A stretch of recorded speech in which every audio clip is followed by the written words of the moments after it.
on parle de la Bourgogne et de la Côte d'Or en particulier, on pense évidemment à des crus, à des grands crus, à des premiers crus, mais on pense souvent aussi à des petits vignerons un peu mythiques.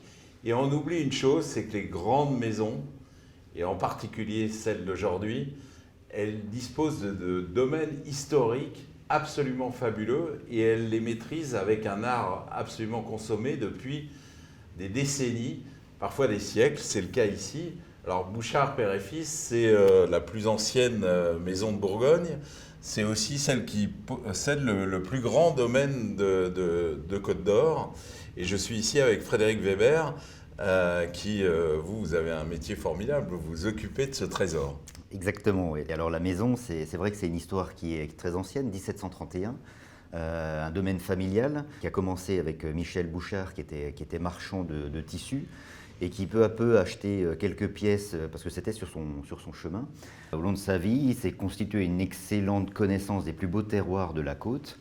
Et quand son fils Joseph Bouchard l'a rejoint en 1775, il décida d'acquérir ses premières vignes dans les Volnay-Cailleret, les Pomarugiens, les Volnay-Taillepied. Et là, c'est vraiment c'est le des début. vignes que vous avez toujours. Et c'est des vignes qu'on a toujours. Pendant 9 générations, la famille Bouchard, puis maintenant la famille Henriot, continue à acquérir des terroirs, et ce qui nous a permis d'avoir certainement la plus belle collection de premiers crus, de grands crus, uniquement en Côte d'Or, et on va des Gevrey-les-Castiers jusqu'au Montrachet, au plus au sud. C'est absolument unique, c'est quand même extrêmement vaste. C'est 140 parcelles, une centaine d'appellations, mais finalement c'est ce qui est magique, c'est aussi la grande composante de la Bourgogne. Dans ces appellations, dans ces crus, il y a évidemment un cru qui vous est particulièrement cher, qui est historique là aussi.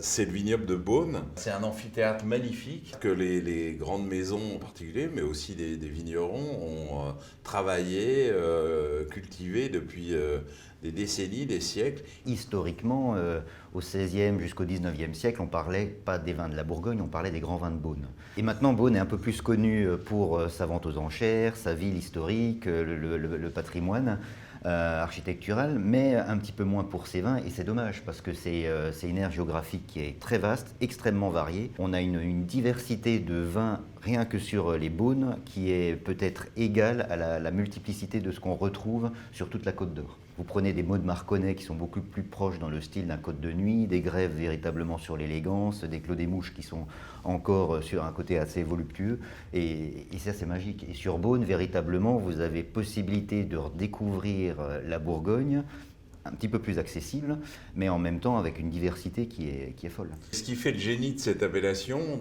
c'est tout ce qui fait le génie des vins de Bourgogne. D'abord, cette différence d'altitude, parce qu'on parle toujours de la côte, c'est vraiment une côte. Quand on remonte à Savigny, après le péage, là, on voit sur la gauche ce vignoble, et il est vraiment spectaculaire. Si vous ne conduisez pas, regardez, parce que c'est vraiment très beau.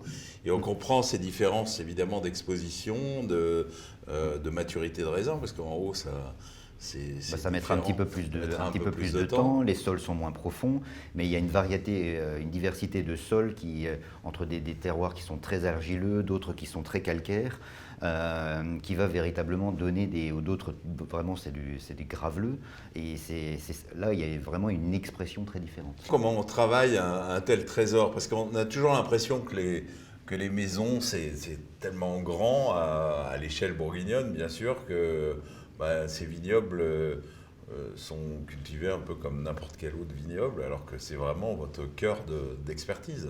On a la chance de pouvoir spécialiser les équipes.